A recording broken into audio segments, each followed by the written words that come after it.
बाप की चड्डी फटी पड़ी यार बेटा, पुष्पा पुष्पा।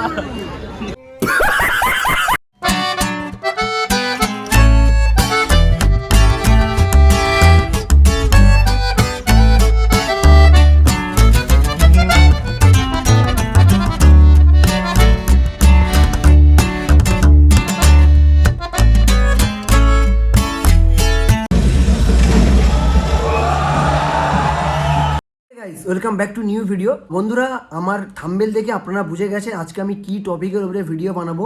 Pushpa 2 the rule. তো সিনেমাটি আমরা কালকে সন্ধ্যে 6টা থেকে 9টা যে আমাদের সিনেমা হল ছিল টালিগঞ্জে নবীনা সিনেমা হল, আমরা 5 জন গিয়েছিলাম, আমরা ফ্রেন্ড। ওখানে গিয়ে সিনেমাটা দেখলাম এবং সিনেমাটা কেমন লেগেছে ওর রিভিউ নিয়ে আমি এই ভিডিওর মাধ্যমে দেবো। ভিডিওটা পুরোপুরি দেখতে থাকো। কেমন হলো পুষ্পা 2? পুষ্পা 2 দ্য রুল মুভিটি কেমন? ওভারঅল সব দিক থেকে খুবই ভালো এবং কম্প্যাক্ট। আর যদি আপনি ফার্স্ট হাফ দেখেন তো ওভারঅল খুবই ভালো মুভি, আর সেকেন্ড হাফে একটু সমস্যা আসে। তো সব দিক থেকে বলতে গেলে এই মুভিটি খুবই ভালো। পার্ট 1-এর গল্পটা আমি একটুখানি বলছি। তো পার্ট 1-এর পুষ্পা 1-এর শেষে ইন্সপেক্টর সাকোয়াতের সাথে পুষ্পা যে বাওয়ালটা করেছিল, পুষ্পা চায় যে পুরোটা সে দখল করবে এবং তার প্রতিটা পদে এবং প্রতিটা জায়গায় তাকে বারবার বাধা দেয় ইন্সপেক্টর সাকোয়াত। পুষ্পা সিএম বানানোর জন্য কি করছে এবং জাপানের যে কানেকশানটি এই সিনেমায় কিভাবে আসছে, এর জন্য পুরো মুভিটা আপনাদের দেখতে হবে। তো এই ছবিটির মধ্যে পজিটিভ দিক এবং নেগেটিভ দিক সবই আছে। তো আমার কাছে যেমন পজিটিভ দিকগুলো আছে তেমন নেগেটিভ দিকগুলো আছে।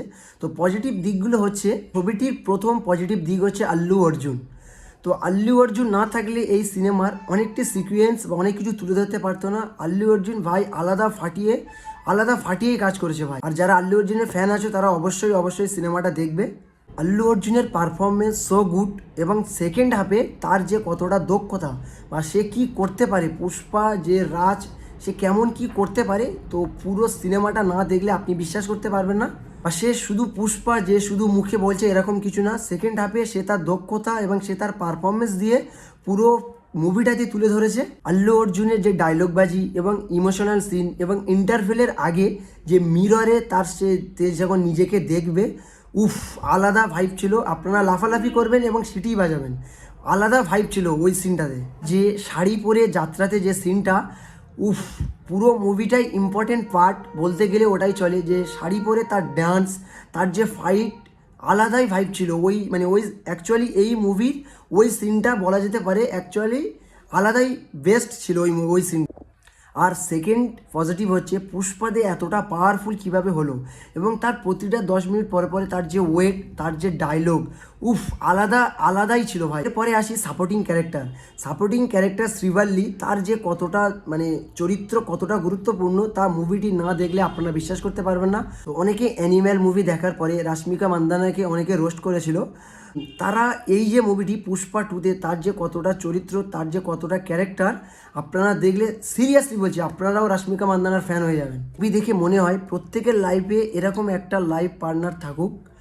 তাদের যে হাজব্যান্ড ওয়াইফের কম্বিনেশন, কেমিস্ট্রিগুলো বা ইউনিকগুলো তারা এই যে মুভিতে তুলে ধরেছে, ঝগড়া ভালোবাসাগুলো এই মুভিতে তুলে ধরেছে। তো আলাদা ভাইব ছিল। পুষ্পার যে দাদা, তাকে কোনো জায়গায় পরিচয় না দেওয়া বা তাকে প্রতিটা জায়গায় অপমান করা, তো শেষে যে মিলে যাওয়ার সিনটা, তো আলাদা ভাইব ছিল এবং আলাদা খুবই ভালো একটি মুভি। তো আমি যদি আমাকে রেটিং বলা যেতে পারে তো 100-এর মধ্যে আমি চাই 100। খুবই ভালো মুভি। তোমাদের যাদের কাছাকাছি সিনেমা হল আছে তারা অবশ্যই সিনেমা হলে গিয়ে সিনেমাটি দেখো, খুবই ভালো একটি মুভি।